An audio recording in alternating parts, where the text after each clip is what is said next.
And we're recording. Welcome everybody Yay! to the first ever Fat Kid Dance Party Book Club. Yay! I just want to introduce everybody to our special guest, Jeffrey Marsh, the author of our first book club, How to Be You. Such an amazing book, such an amazing trip into the most wonderful place you will ever explore, yourself. I've just reread this for the second time and I am just grateful. And Jeffrey, I'm curious if you will introduce yourself and also just say, I know you just did the recording for the audiobook, and I'm curious if anything like came up for you in like going through this again, which must have been like the 80 millionth time you've gone through your book. It's a whole new way to look at it. Because if I'm like reading it out loud at an event, that is completely different. I was recording in my closet in LA because that's the quietest place in the house. Not a metaphor or anything like that. It was different because it's so intimate. And since I was like literally on the floor in my closet, it felt like sleepover energy, which made it come alive again. Because you were talking about the kids before you started, not to call you out, but before you started the recording, you're talking about the youths on the internet. We all were. And, you know, one thing that people say, write to me and say again and again, is that they will play my videos on a loop when they're trying to go to sleep. And so this feels kind of like an extended kind of that energy of just helping people be in a safe place, but it's the audio version. Was I supposed to say something about myself? No, that's plenty. You said intro yourself. Okay. I don't know. Do you want to tell everybody why we know each other and how and why we love each other? Yeah, sure. So it's so funny. I met you through our mutual friend who like we had just met moments before, and Rick was like, you have to know Jeffrey Marsh, like blah, blah, blah. And then like pulled up the book and was showing me stuff. And I was like, I can't believe I don't know Jeffrey Marsh. But like you were an internet sensation on a platform I wasn't even on. And like there's on Vine, RIP Vine. And I mean, other platforms too. That's how I met Jeffrey. And then we had like a first time Skype, I think, just to get to know each other, and fast friends and really on the same team, honestly, in life, of everyone loving. Yeah, no, we have our own relationship and our own right. Yes. Outside of that mutual friend. So we're good. But it's just so fun. I love to meet friends-in-law. I feel like that's always like the friend of my friend is my friend, right? So it's so good. And I just want to welcome everyone here and thank you for being part of this and being present to talk about this really amazing book. And yeah, so the way I would like to get started, and I'm really trusting the goddess to just help us have this conversation, is just to maybe go around and have people introduce themselves and say what they like, maybe really what they took away from the book, or like highlight, or something that's like paralleling work. What you hated, why it was terrible. You could do that too. Sure. Whatever the takeaway was. I've heard it all. Fair enough. I would imagine the section on haters in the book, I would imagine that if you hated it, you're probably maybe not going to want to spend your time talking about it, but maybe you do. I don't know. I don't understand the haters, but I love and accept them. Me either. Max, can I call on you first? Just because I've been talking to you about this book for so long, I feel like. Heck yeah, I often will volunteer if I'm not called on first. So thank you. And Bevin, thank you so much for this book club experience. It's actually my dream come true right now too, because I had a book club for a really long time. It's not together anymore and I've been missing book club. So I've been so excited. Yay. Yeah, and Jeffrey, thank you so much for this book. I love the book so much. I'm Gally and my pronouns are just a shortening of my name. I go by Mag or Mags. And I'm just so happy to be here with everybody. Thank you. Do you have like something else? I don't remember if there was something else. I'm just excited. How about your highlight from the book, your favorite thing, or the thing that... May I ask a question? I'm so sorry to be rude and jump in. Mags is also kind of a nickname though, right? Because I heard. Yes, some people do call me Mag or Mag. as well. Yes. I don't know if you have a preference for the longer version or shorter version, or what you don't mind. It usually depends on the person. I think different people have picked different things. I used to write Maggie in my childhood, and I don't prefer that anymore. But Magali or any shortening of that still feels good. Okay, great. Yeah, thank you. Go ahead. So the book, I loved everything. Like, this was the book, yes, that all of my inner children were excited to read.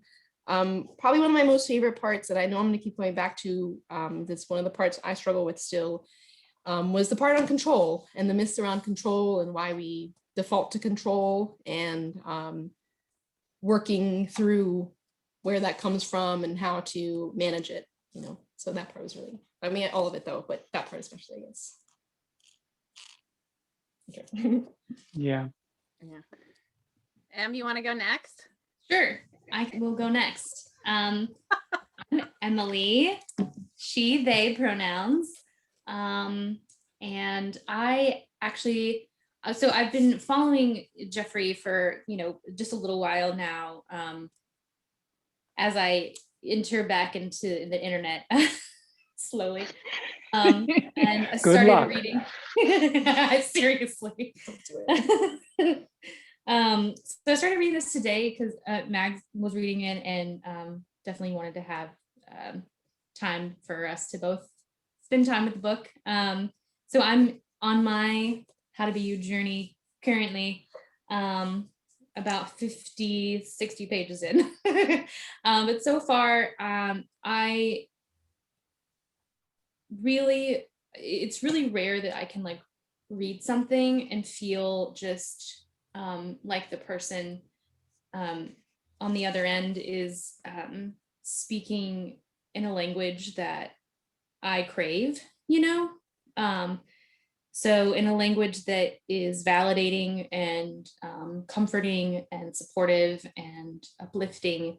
That's my takeaway so far. I'm just really grateful that I've been able to relate to the kindness part of it, because I think something I've realized about myself is I've either been too kind or not kind enough, or this kindness, kind of ethos around my existence has been something that I've either loved or hated at various times. So it's really interesting to now be in a place where I can come at this with kindness and come and really do the work. I think it came at a perfect time in my life, and I'm really grateful, and thank you. And the end.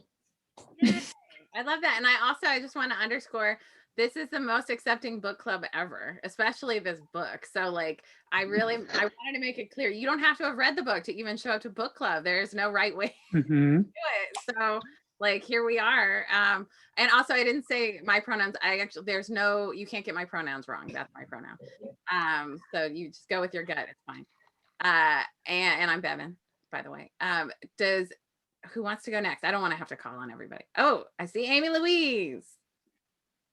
Hello. So I haven't read the book at all. Yay! Yay! But I own it. I just have so many really awesome books ahead of it. I'm reading Full Catastrophe Living right now.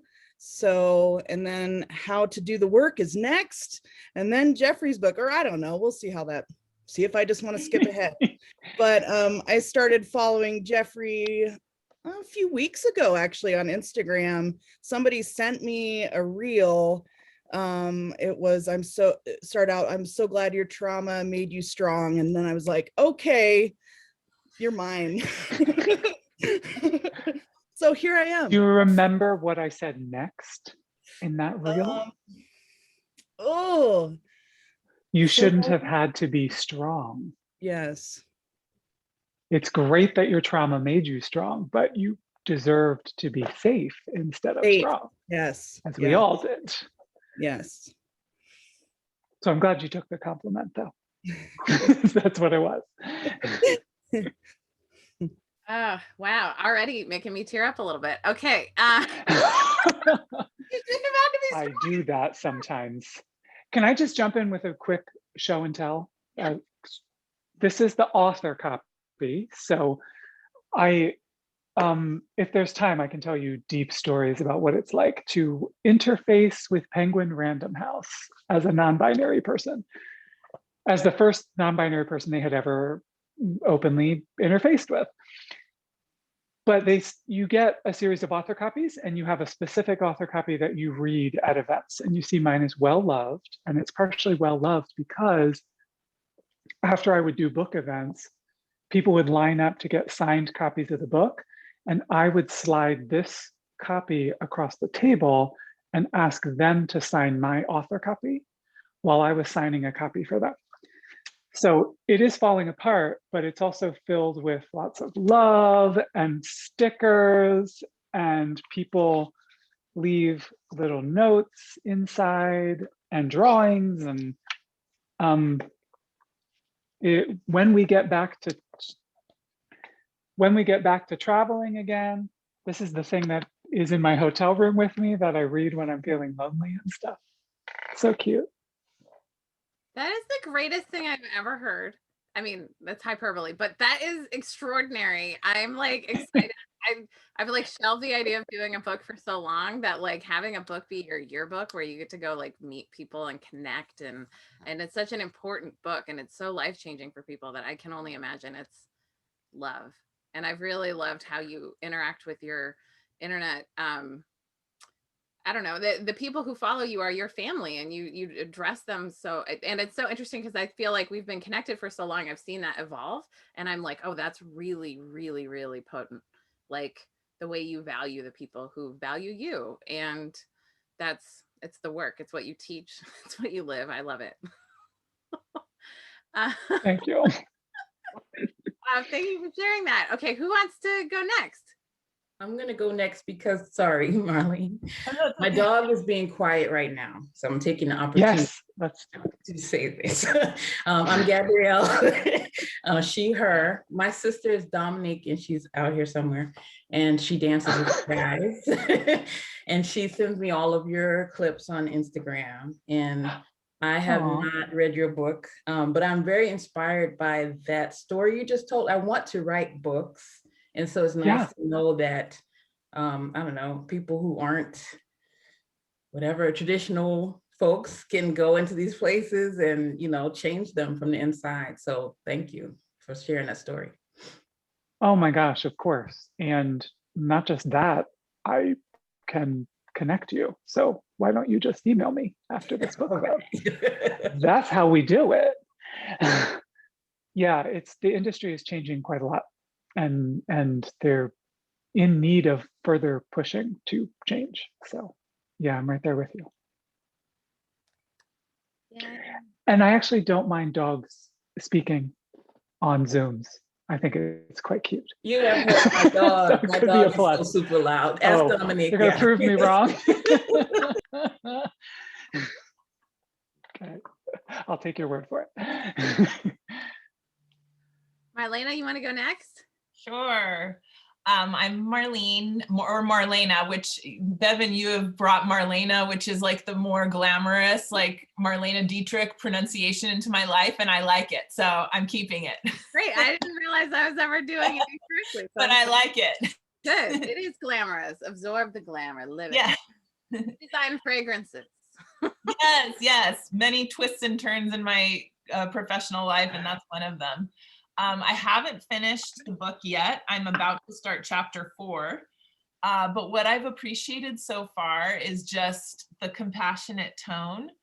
And really what I'm picking up is the sense that like we need to be compassionate and patient in process with ourselves and with others, and to know that, you know, in terms as far as living our truth is concerned, we don't always have to have consensus. I really appreciated your stories from camp, and to know that like we have to be at peace, like make our peace with that and still proceed on our path. We're not always going to have consensus or understanding around us, but that's okay. You know, we find our people and we move forward. So I really appreciated that aspect of the message. And chapter 4 is Have Your Emotions, which I'm really excited about, because as a perfectionist or a recovering perfectionist, like I can be very like overly introspective and break down, oh, well, you know, expecting that I should be, you know, processing things differently than I am at times. So I'm really excited to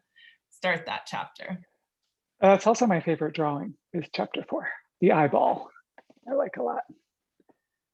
Yeah, I'm right there. I'm right there with you. Thank you. Yay. Who wants to go next? Dominique. Hi, I'm Dominique, she, her pronouns, and Gabrielle is my sister, and she has written books. I'm just putting that out there because she said it in a sensitive way. Oh, thank you for that. Yes, clarify that for me. Yes, thank you. And now my mother's in the Zoom. Anyway, so yeah, so I connected with Jeffrey through Bevin's Instagram page. And you don't know me, but I feel like I know you because you're always talking to me. Yes. Your Instagram page is always talking to me. So, but yeah, I really appreciate just a sort of affirmation for folks who live on different margins. And the book, I'm still making my way through the book, but I appreciate just like you telling your story. I love knowing how people got where they are. I also honed in on the fact that your mother is Lutheran clergy, and I am Protestant clergy myself, and got beat up a lot in the beginning of my career because I was LGBT affirming, and still living out the consequences of that in my career. So yeah. Yeah. So I appreciate. No, my mom was the same way for affirming me, right? She got in trouble. She also, when she went to seminary, was told to speak lower. Hate it. They said, people will not take you as seriously unless you have a more manly voice from the pulpit. That's a thing. That's a thing. That is a thing. So yeah, I'm right there with you. That part didn't make it into the book, but maybe the sequel will have that story. Look out for that. Thank you. Yeah. Wow. Let's see, with Deborah or Angela? Hi. Oh, hey, Deborah. Hey, I'm Deborah, she, her. I have been crying since we got here because I can't believe that I get to do this. Like I just can't believe that I get to do this. Bevin's voice and Jeffrey's voice, you're the voices in my head. Like when on a good day, like when I'm trying to not listen to the bad voices, I'm listening to your voices. And in that vein, I mean, all of the book is tremendous, and I'll be going through it maybe 100 times, I think. But I think the thing that stuck out to me most initially is the part, Jeffrey, where you talk about the negative voice in your head, and you make this like amazing declaration that you can just not do that, right? Like you can just not punish yourself. You're like, just don't do that, right? Like if you're feeling bad all the time about all these things and beating yourself up about all these things. And I think I looked at that sentence and I like dropped the book and I picked it up and I did it again because I didn't know that was an option, you know? And and like this is Bevin will get this. Like for a year, I've been trying to come to Fat Kid Dance Party. And then I came once to Fat Kid Dance Party. And it was like the best, most transcendent, most wonderful thing. And then I told the voice in my head was like, you can't go back there. Like you were terrible at that. And even though Bevin's whole thing is like, you can't do it wrong, like it shut me down and I haven't been back yet, though I'm working my way back. Bevin, I'll see you soon. But like, so that idea that there's we got a commitment, Bevin. I heard it.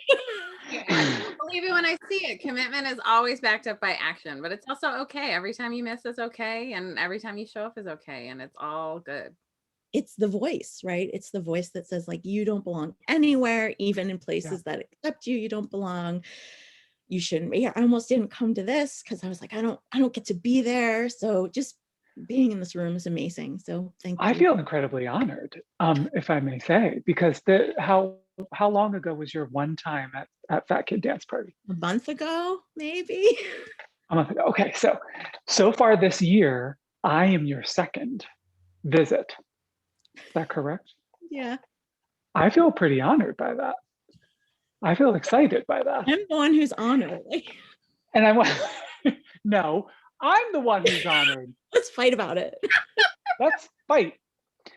Can I ask you a trick question? Yeah, of course. Okay. Yeah, of course. I like that spirit. Based on my videos and what you've seen of me, can you give me 3 words that describe me? Loving, empathetic, positive. Loving, empathetic, and positive. Okay. The reason it's a trick is because you may not see those things in yourself. But you could not see them in me unless you had a reference point for it. You're messing with me now. You're right. I am messing with you. But it happens to be true. Loving, empathetic, and positive. I'm going to bet you don't think of yourself as positive, correct? Correct. Yeah. Loving, empathetic, and positive. That sounds like a really good person, doesn't it? You are a really good person. No, we're not talking about me right at this moment, Deborah. Yeah, because as you could imagine, a lot of people see my videos and read the book and everything, and they do not see in me loving, empathetic, positive.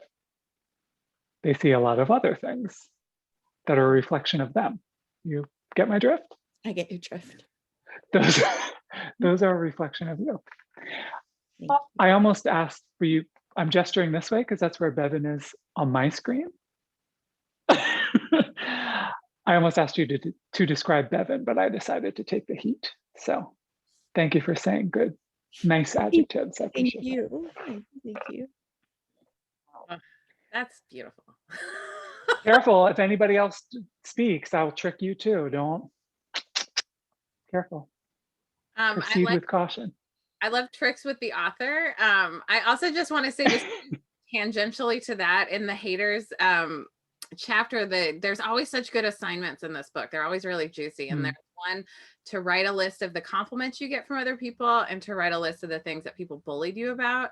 And it's so funny, when I looked at that, I was just like, like, I was bullied about being fat, which obviously that's true for me, but it was like fat, but it's bad, right? Like, and you know, too loud or too flamboyant, but it's bad, right? I like those parts about me. That's what makes me a great aerobics instructor.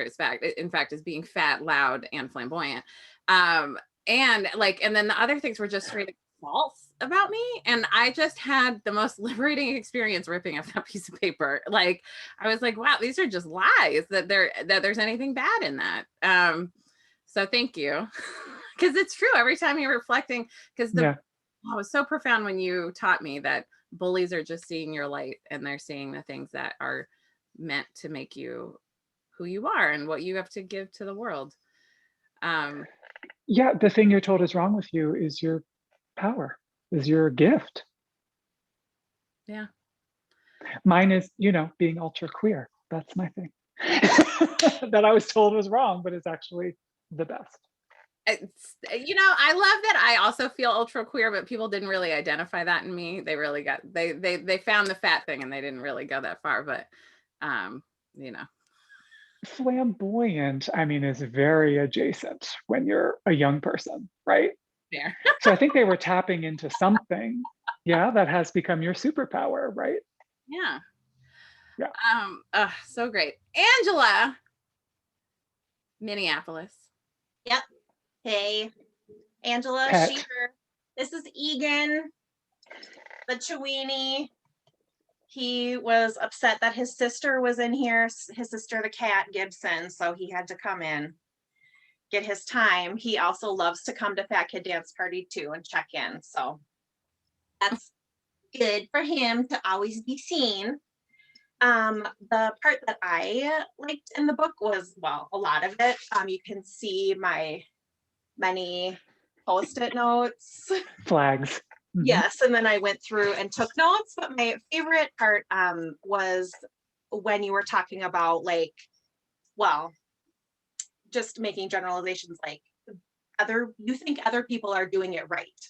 And I often think that other people are doing adulting right, and I am doing adulting the worst, like F- adulting, that other people all have it together, and I no, do not have it together.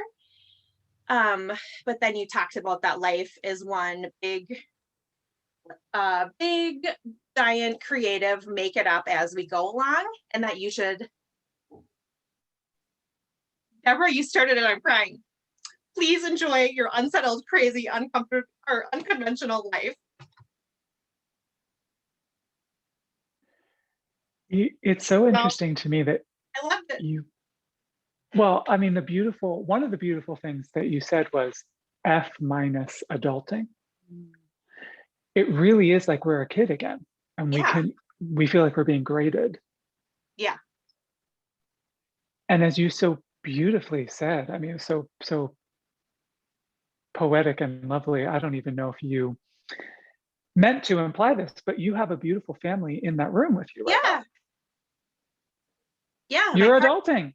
Noise doing dishes. Tell your partner I said that's good. Yes. Doing dishes is good. Very that happens to be my love language. So I'm very excited. But even in the frame right now, you have friends that you take care of and you're adulting. And so A+ adulting is what I think of. You're welcome. But it really is that principle that you don't have to have everything together and finished, and that it never will be. Yeah. Yeah. Yeah. Yeah, that was something that you had talked about too. Like, you are endless. And Bevin talks about that too. We have to whip our arm around in the infinity symbol. Tired. Yep. Both of them. Do they move in and out like that? Yeah. It's usually one side at a time, but you can also do it in front and trace the infinity symbol here. Just because you're one, there's only one of you in all of time and space. And if you don't do you don't get done. See, I tie it to a movement and then I can remember everything. Yep. And Angela, you have to know that most people's concept of A+ adulting is total, poo-poo. Right. It's total poo-poo. And also, like, to think about doing all those things that would be A+ adulting, there is no glitter or rhinestones in that. And that is all I am about.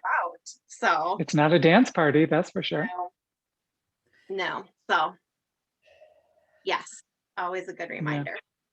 I just learned something that really changed my perspective of uncertainty, which is that if you want a life of adventure, you have to be willing to bear uncertainty, because being in spiritual alignment feels like a jolly free fall, and you have to be okay with the free fall in order to have the adventure of where you're going to land next. And also the thing about adulting, I think what we see as adulting is really just taking responsibility for things in our lives, and that's just choices, and nobody is as together as you think they are. Everyone's a mess. Everyone is a mess. Dolly Parton is a mess. I just know from inside sources. You know what I mean? Everybody's a mess. She's a Capricorn and she's a mess. How? I don't know. But I'm a mess. I'm a Capricorn. Right? Like, and it's just about taking responsibility of the things that need tending. And not everything needs as much tending as I think like boring adults tell you. Yes, and nobody is in control. The best that we can do, the best that human beings can do, is pretend that they're always in control and try to make you feel bad. That's really the only. Or don't do that and embrace the way things are. Yeah. I love that, Bevin. Thanks. Every time I learn something new, I'm just excited to share it. This is why I have a podcast. Which I was on, by the way, and it was beautiful. I had a great time. And it was the thing that sprung to life this book club, because I was getting so much feedback from people who loved meeting you through the podcast. And so I was like, let's talk about the book. Mags, since you said that you brought control was kind of the big thing that came out. We were just talking about control. You want to talk more about like what you learned and how that's helping Mags unfold? Yeah, so, and I will be honest too, and as I was thinking more, it's also true, more true probably, that the feelings part also spoke to me. I'm less comfortable talking about feelings, so I went to control instead, because I'm actually comfortable talking about the control aspect. Do you ever try to control your feelings? Oh yeah, that's, of course, yes. They can kind of go together, can't they? They do. Yeah, so the myths were really helpful to me, because I went to the Naval Academy and then served in the Navy, and it's a place where you're taught to be in control and to take control and to be proactive and having control, because if you're not, then things that you're responsible for are not going to work out. And so spending 8 years in the Navy impacted me in a lot of ways. In a lot of ways, I've kind of had to reprogram a little bit, because what was necessary to keep people alive on a ship is not the same as what's needed, you know, in civilian life and in interpersonal relationships and what I'm doing now. And so the myths are really just helpful to have the myths written out and to have them there to look at and to remember that, like, no, it is all an illusion to be in control and to have control and to think that we have control of everything. And then we lose sight of the things we actually do have control of, obsessing about those things that we're not in control of. And it just helped to have it in a list. And really the whole book is really things that I thought, some of these things I might have learned or thought about in other places, but to have it in all one place has it flow in a way that was really helpful to me. And then it's part of what I think is so needed. Like, we have so much unlearning to do so that we can learn the more effective ways to manage our emotions. And definitely in the Navy is another place where I learned to be afraid of my feelings and to be afraid of other people's feelings, because again, you're driving a Navy warship and you don't have time for feelings. You actually need to be rational and focused and on task. And yet it also makes your life really difficult if you're not sleeping enough and able to rest, and you're not accepted, and maybe you'll get kicked out because you're queer, and you're exhausted, and you also don't get to be yourself. And then you also have to have this really important job. And so it was a place where I suppressed and stuffed my feelings in other places and ignored all my feelings so that I could get the job done. And yeah, that sort of continued thinking led to a really serious level of burnout on like every level. And so I think this book is one of those that I will go back to all the time, because like you said, it has really great prompts, and it has like the information that kind of helps me recalibrate and like remember that a lot of the stuff I learned was just ineffective and unskillful and coming maybe even from a good place, but did not help me, did not help me. So yeah, I think having the myths really helps. And then being able to think about the things I can control versus all those things that I was taught that I ought to be able to control, and then got in trouble for not being able to control, like who I am. So yeah. Just, you know, like who you are. Just yeah. That. Yeah, because of all my intersections, I, you know, was assigned female at birth and then socialized to be a white woman, even though I'm Cuban and have very strong ties to my Cuban culture. My stepfather being American changed that sort of like cultural aspect of most of my life. And so it was a difficult, you know, series of systems that kind of impacted me to take me away from who I felt to be as a kid, and then, you know, trying to fit in and assimilate, really, I think is what I think someone else talking about, like your mom having to change her voice, you know, that's an assimilation tactic of the patriarchy. I didn't know that for a really long time. So I spent a lot of time in my life, you know, being exhausted, I think, and you talk about that too really well. It's like, it's exhausting, and it was. So this is so helpful to have a way to rework that exhaustion into more effective ways to manage my feelings and to accept my feelings and love my feelings and not be afraid of other people's feelings or take responsibility for them and stuff. So it's really helpful. Thank you so much for writing this and for sharing your light and energy with all of us. It's incredible. You may be able to tell that this is my great honor in life. This is my great joy, my great pleasure is to connect with people. And it's also my great gift. And twice you used the word manage your emotions. Mm-hmm. And then that last time you were like, what I mean is love and accept. And, I could just really get the picture of being on the ship and having to manage Mm-hmm. all of this to even be, correct me if I'm wrong, because that is a life or death situation, or at least that's what you're training for, right? So any kind of stuff we would think of as self-work is like, I don't know, 17th on the list behind everything that has to happen for you to work within the system. Is that how it goes?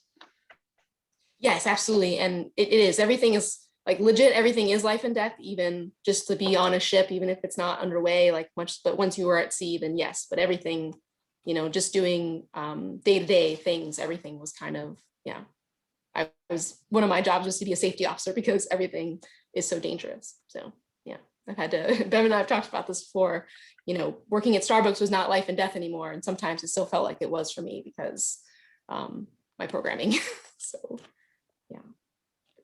yeah, absolutely. And it's what I was projecting onto what you're saying, and you'll tell me if I'm totally off base, but there was a lot of managing to sort of flatten out who you are so that other people, it was, unnoticeable or digestible or whatever, you wouldn't get in trouble, or I don't know what language you would put on that, but a lot of managing and trying to control something, wild, weird, and wonderful, like a human being, something like that.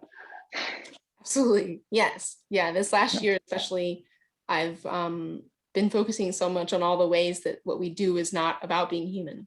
So could you say more about that, please? I am intrigued.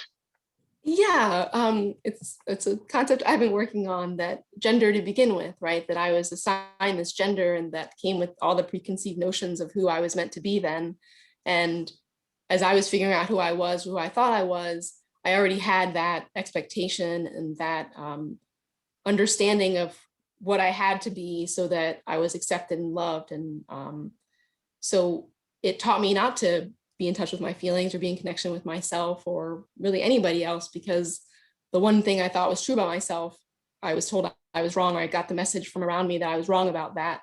And then I never really trusted myself again until, working through all that and finding a way to reconnect with myself and realize that it wasn't me. I am a human being. I'm just not, that doesn't mean what we pretend it means, which is that we don't have feelings, or like, if you're, depending on what gender you are, which feelings you get to have, all the stuff that comes with gender and racism and sexism, all the ways that we're taught to disconnect from our humanity and not recognize other people's humanity. And so humans are struggling because we don't get to be humans.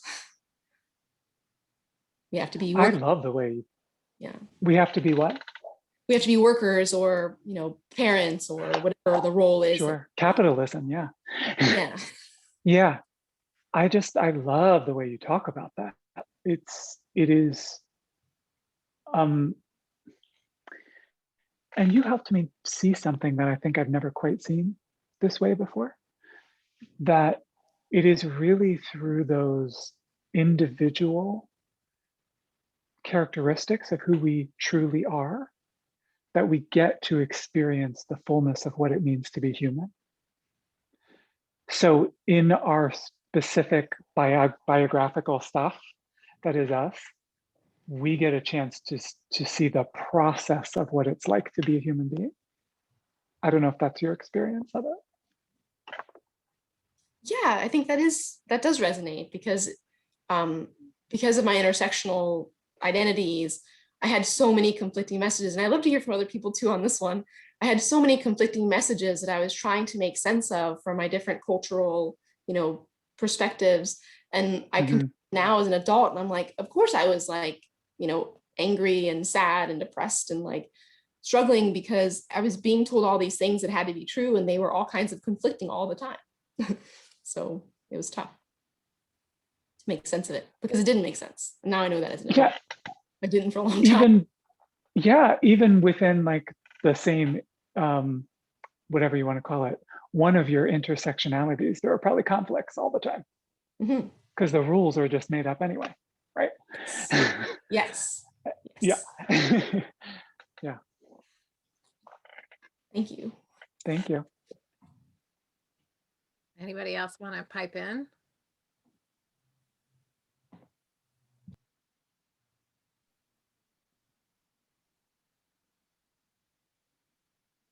This is how you do it. This is how you get someone to volunteer. You just have a Muppet face and you look around.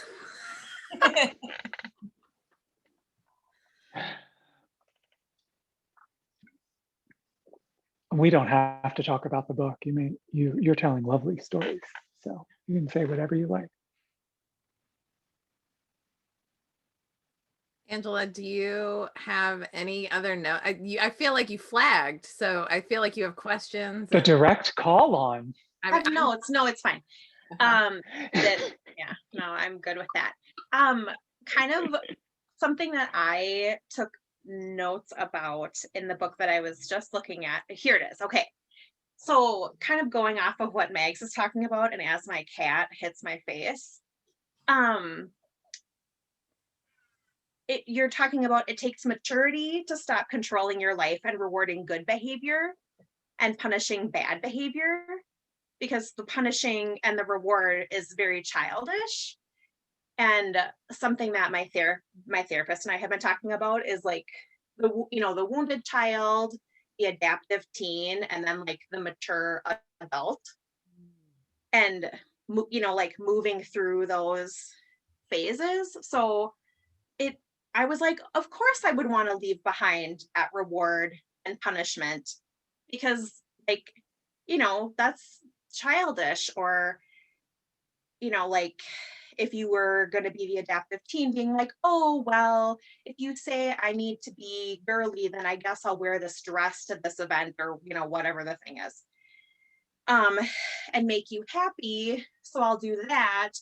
But then maybe you go to whatever it is and you have the dress on and you hate it, and then you're mean, and then you accidentally spill something on it because you don't like it, and like leaving that behind to like get to a higher level and really be in touch with that child, but make a better decision, or be able to assert yourself, to have choices rather than be in that childish reward punishment thing.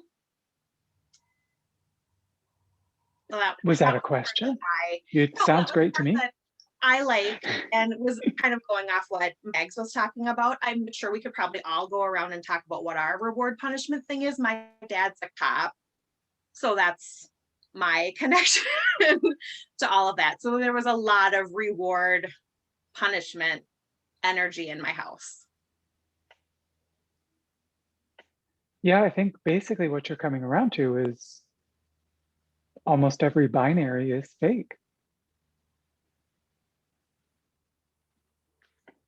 And including that we're, good or bad as a human being, right? Yeah, and that was another thing that you talked about. Like, instead of you're talking about having cake for breakfast, instead of being like, cake maybe isn't the best thing, it'll rot your teeth, or you won't get the kind of energy you need, or whatever, you hear the message, I'm bad because I want the cake. Wanting cake is bad. And that's it. Meanwhile, cake is delicious. It is. And sometimes that's all you want. And it's great for a celebration, or it's great for a breakfast. It's great for breakfast. I love cake for breakfast. And if you lived, I don't know if you were implying this, but if you lived your whole life eating cake for breakfast every day for the rest of your life, and you were a content person, sounds great to me. Yeah. It's the yeah, making everything into a punishment versus a reward, I think is what you're getting at. Yeah, yeah, making everything into a punishment or a reward, and that it's about you. Like, you don't have, like, that makes it always about you. I was listening to completely unrelated Jonathan Van Ness's podcast today, and he was talking about plants, and they were talking about how people always want to compare plants to humans, because that's how you make humans care about things. If you're like, look, it has this much, you know, we share this much DNA with the trees or whatever. That's how you make humans care about a plant or a tree or a thing, or, you know, because you're always trying to make it about you, even if it's a tree. Yes. And you'll miss a lot of the enjoyment of the tree if you're always trying to make it like, oh yeah, that's like my best friend in junior high. Like, it's a tree. That's beautiful. Yes, exactly. I want to ask you a question about something you mentioned earlier. Your model with your therapist, because I just found that so exciting and fascinating. So there's a wounded child, there's an accommodating teen. Like an adaptive teen. Adaptive, thank you. Yeah. Teen, and then there's a mature adult. Yeah. And I don't know where your therapist is going with this, but I was curious about, I'm going to guess, you don't have to say a word to me, but I'm going to guess that something traumatic happened to you or that child to become the wounded child. Yes. And I was curious because that was my life story too. And when I went to live at the Buddhist monastery, I was able to access the vibrant, beautiful, innocent, cute, wonderful child who was still there from before this stuff happened. Have you ever felt that? Yes. Do you know what I mean? Yes. And my therapist has even been like, can you get a picture of yourself from when you're really little? Can you, like, you know, dig up some toys or something? So I'm in my craft room, and like my little rainbow brights are over on the wall over here. So like they remind me to just like let this be, you know, beautiful, playful, safe space. Yeah. And it was that, when people say inner child, I'm not quite sure which one they're talking about because I have a lot. But that kind of like innocent before times energy is really what saved me. So the model is often like, I'm going to reparent my inner children. But that inner child actually not parented me, but showed me that I could be joyful again, if that makes sense. Mm-hmm. And so I was so just grateful for little Jeffrey. And that little Jeffrey just hung on inside somewhere through all this crapola that happened to me between the ages of, you know, about 5 and 35. If you get my drift. Mm-hmm. Yeah.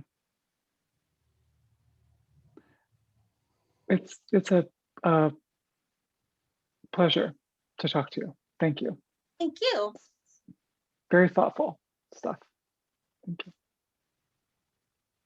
I feel like there's sometimes we get caught up in that in between phase, the rebellious, I would call it almost a rebellious teenager, because I know I really kind of defeated some of my best intentions through my own rebellion. Like now that it's like the concept of reverse bedtime procrastination is kind of what I'm getting at, which is where like you're up late because you haven't had or you haven't felt control of your day up until now. You're choosing not to go to sleep, which will have consequences tomorrow that you will bear because you want this time now to exert autonomy when you felt out of control. And it's like the process of maturing, I think, doesn't happen all at once. It's a process of growth. And for me, it's funny because like I'm really into the idea of really accepting my emotions, like as you know, talked about in the book, but then also like I have a lot of control over my emotions. Like, not that I want to exert control over them, but like, you know, certain ways, like if I get a good enough night's sleep, I'm probably not going to feel as grumpy the next day as I will if I do, right? And so it's like, if I can really tap into, for me, like my values and like how I want to show up in the world, that gets the rebellious teen a little bit more in alignment with like, okay, maybe if we do go to bed, you know. But I'm curious, Jeffrey, if you have any thoughts about that. About going to bed? About rebellion in general, and like how that kind of affects our choice making. Yeah, I mean, I can tell you a teeny tiny story.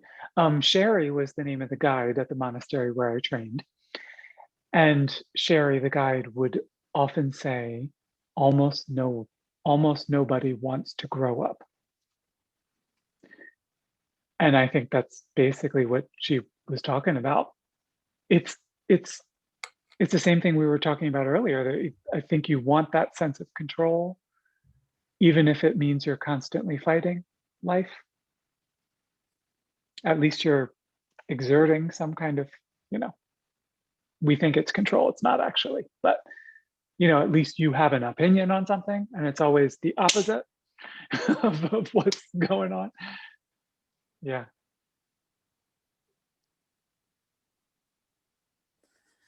Does anybody else want to talk about anything from the book or anything from Jeffrey's work that has been coming up for you? We have about 10 minutes. Can I say something? Yes, please. This is directed toward Emily. I am so excited by people. Can you give me a thumbs up if she, they is something you newly have come out about?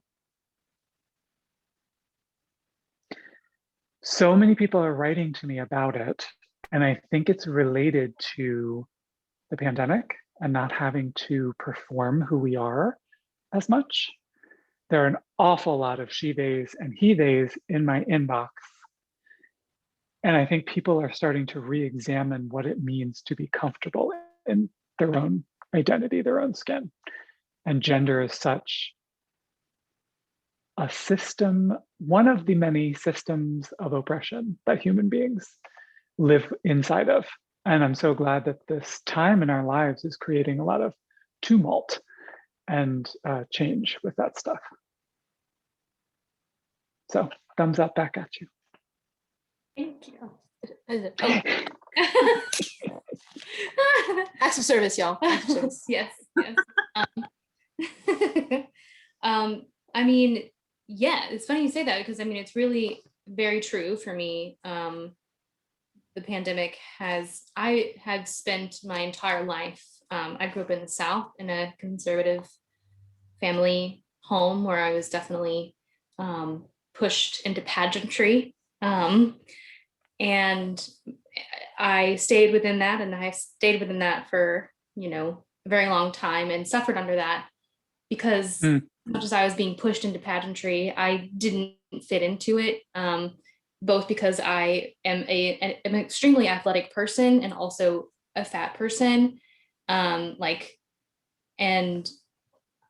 I have just, even if it was the right thing to do, I was still doing it wrong because I was muscular, because I was fat, or because I, wanted to cut my hair, or whatever the thing was. And also with my journey of finding out my sexuality and finding my queerness and getting to know my true self, the pandemic hit at a point in time where I was getting burlesque burnout as a burlesque performer and doing a lot of burlesque things. And I had like 20 shows lined up in March of 2020, and that's kind of a big hit for me, financially and just like mentally and physically. And I've been able to sit now, having only performed virtually and in person a handful of times, performing burlesque as I had been performing it, and performing my gender that I was assigned at birth, has really helped me to realize the systems of the patriarchy that I was still buying into subconsciously. by performing burlesque in the way that I had been performing it, and performing just like existing and getting into my like anxiety brain of like, I'm not standing up straight enough. Like my dad would walk around and like, you know, pull my shoulders back like aggressively because he is aggressive. And just having those things like not haunt my like subconscious, because I've been doing the work of like dismantling those systems within myself, and really realizing that I can exist as a she, I can exist as they, I can exist as whatever. And those are all valid within me. And it's just really comforting to have the community that feels good, have the just like wherewithal within myself to exist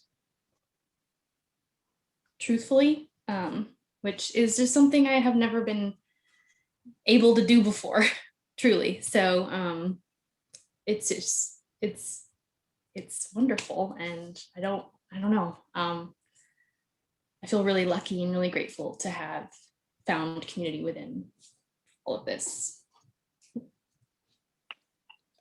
So. Not to get too personal, but the person sitting next to you, are you are this is my together? partner. Yes. You could tell I was like, are you roommates? No, more than roommates. Yeah, we're there Yeah. too. We'll say that. It's really so important to have that beautiful reflection from your partner that who you are is absolutely okay. Honestly, like the most incredible blessing to have like such a rock and such an intelligent partner, we've been able to like heal together throughout the pandemic. And I think that's super rare and super beautiful. And just, I mean, we've been able to trust each other more throughout the process. So it's been really cool. Really nice. You're always in the house together, so you do hate each other's guts sometimes. We live in a tiny Let's home, admit it. literally. So yeah, it's been a journey. No, you remind me of what Dominique was talking about, what Deborah was referencing too, that there's this, you know, something more to us that we can call the spiritual, the whatever, you know, there's something more.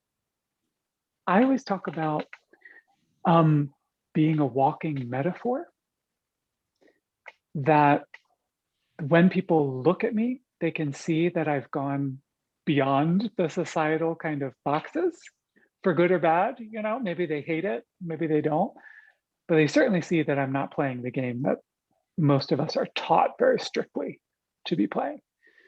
And to me, what is beyond what we were taught about ourselves, that is a very spiritual territory. So yeah, thank you for speaking about it so eloquently. I love that. Yeah, pleasure. Yeah. Thank you. Yay. We only have a couple minutes left, but if anybody else wants to share their heart about this, any of this stuff, now's the time.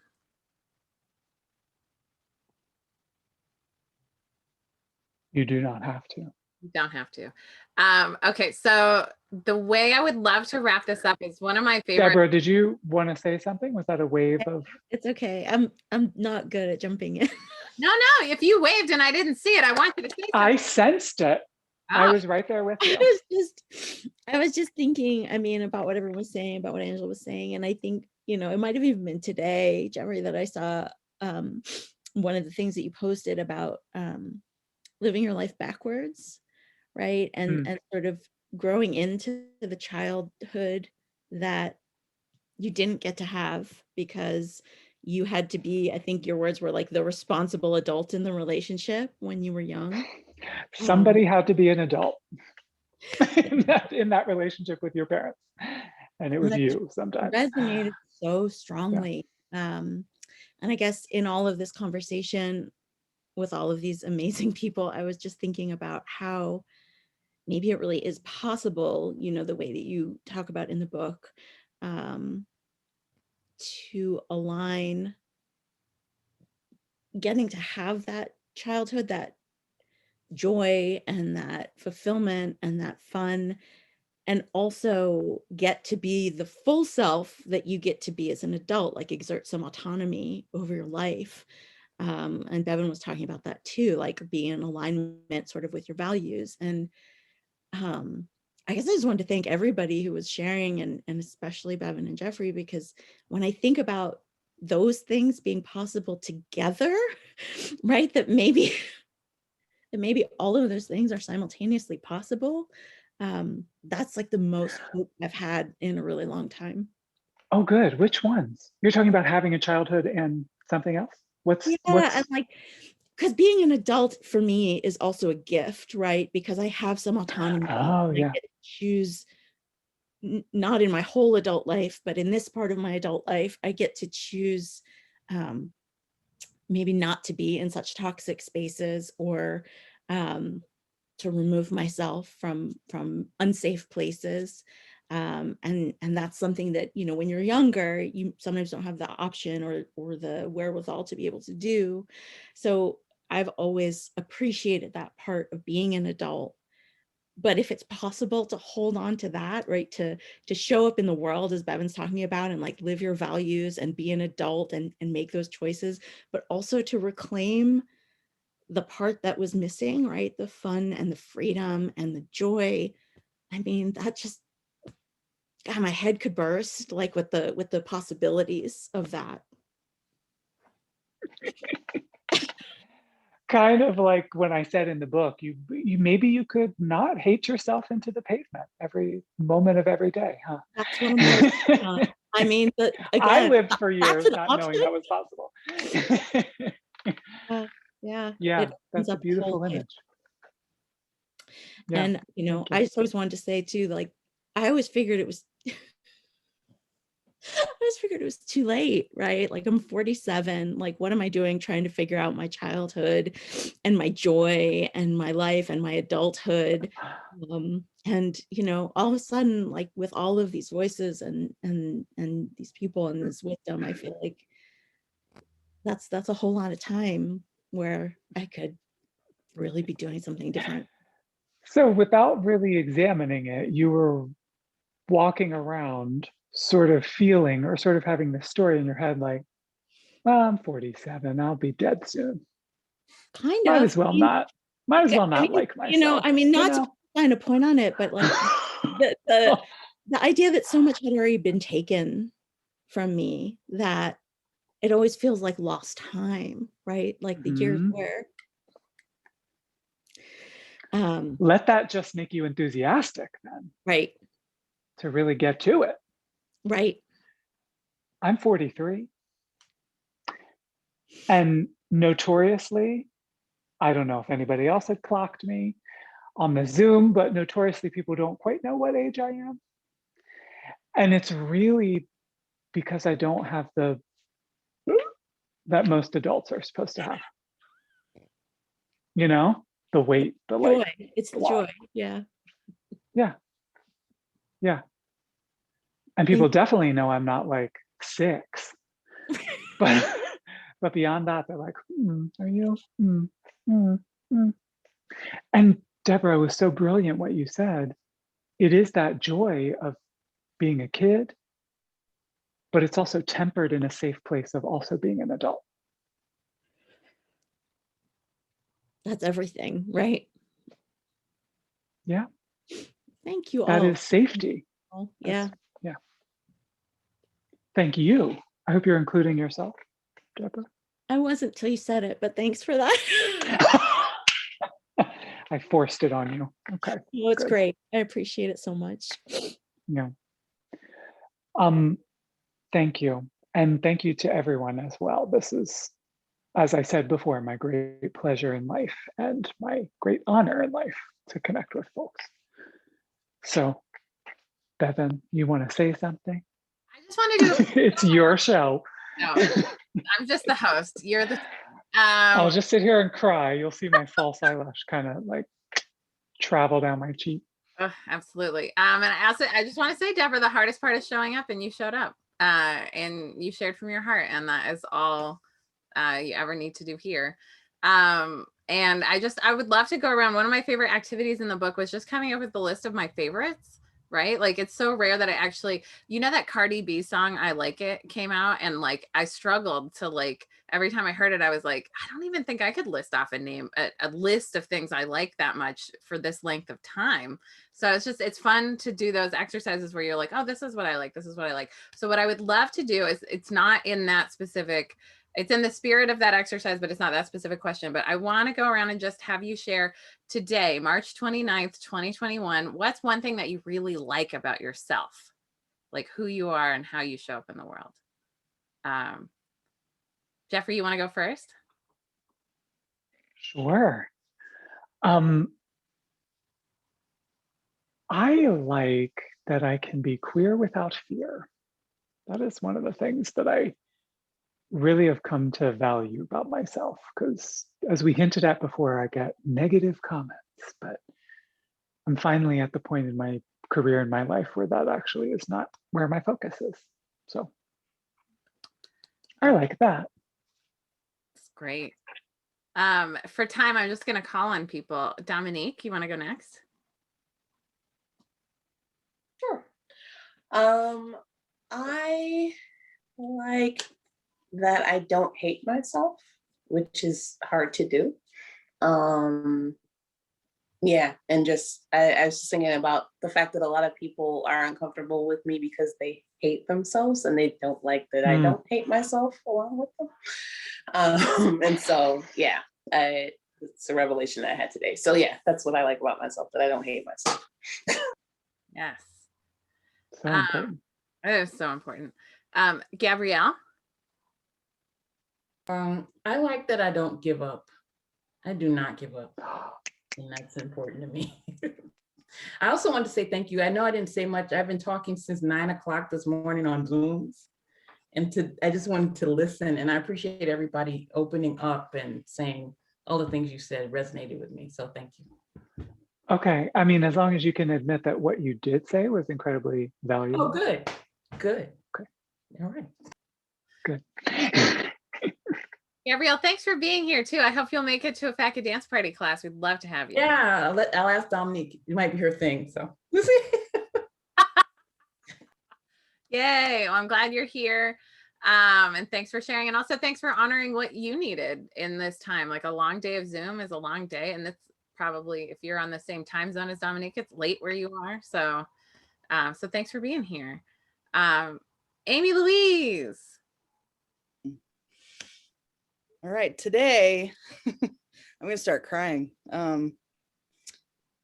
I really like that I am brave and willing and therefore resilient today. Love it. I feel like you got to bump my book up in your queue. I want to give you some advice. Yeah, I can play with it. I'll mix it around if I have to. Because I feel like we're kind of kindred spirits, and we need to get together sooner rather than later. I think. You're probably right. Thank you. Thank you. Persistence. I love to hear all of the persistence. Marlena. I love about myself that I believe that everyone has an innate worth that's their birthright.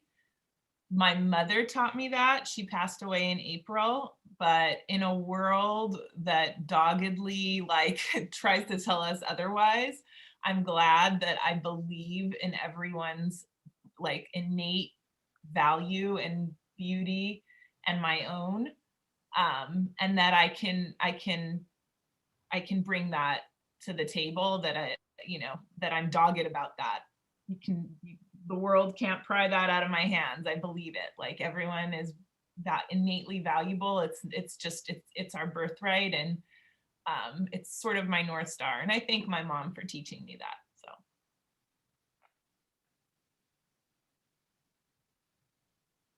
I love that. True North. And of course, I hope you include yourself.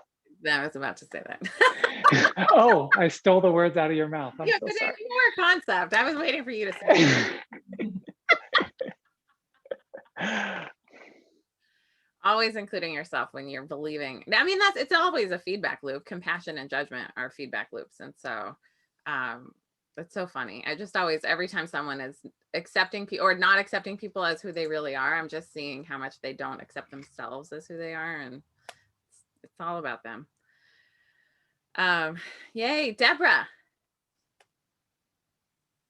I guess right now the thing that I'm thinking about is that I'm a teacher, and I also have a son, and something I like about myself is that I work really hard to make sure that all of the kids I come in contact with feel loved and safe, and that's always my priority for them.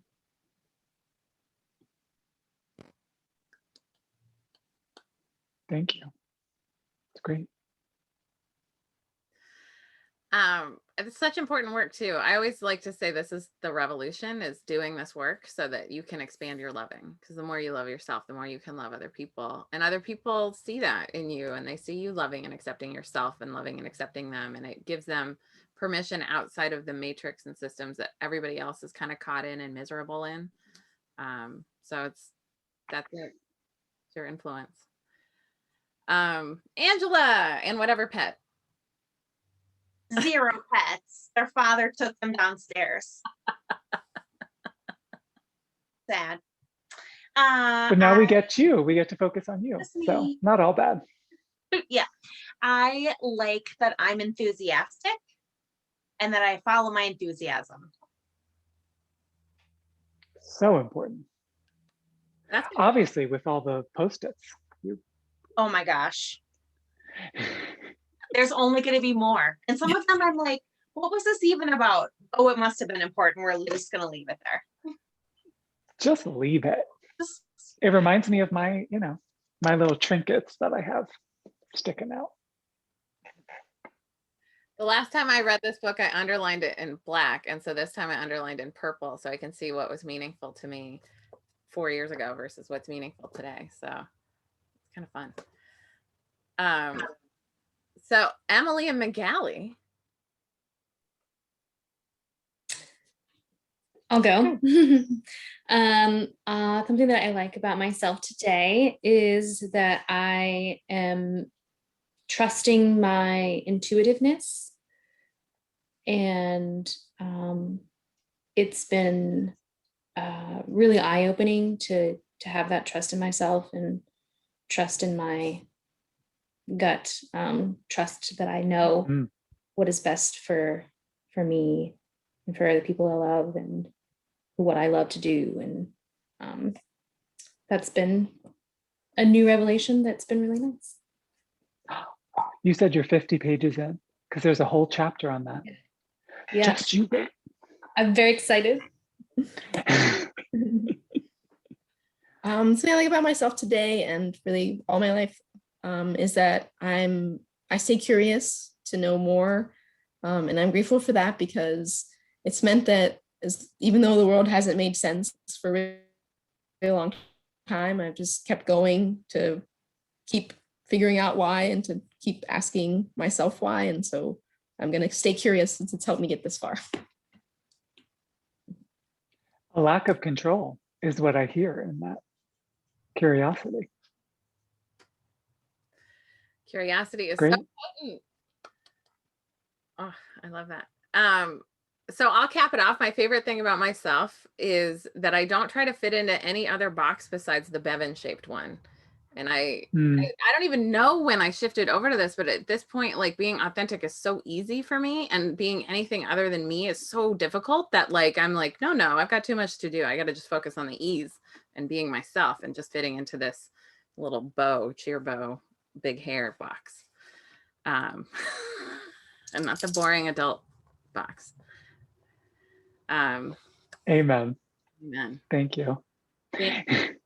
Thanks everybody so much for being here. Obviously book club isn't book club without people. So thanks for being at book club, and thanks Jeffrey for writing such an incredible, transformative book that is an evergreen. It is something that I think 60 years from now, I hope my grandkids are reading and knowing themselves better through it. And I can't wait to see what else comes forth. And I can't wait to see what comes forth from all of you, because you are doing the work too. And yeah, I just value you. So thanks for being here. Okay, wave and I'll stop the Is this okay? Thank you. This is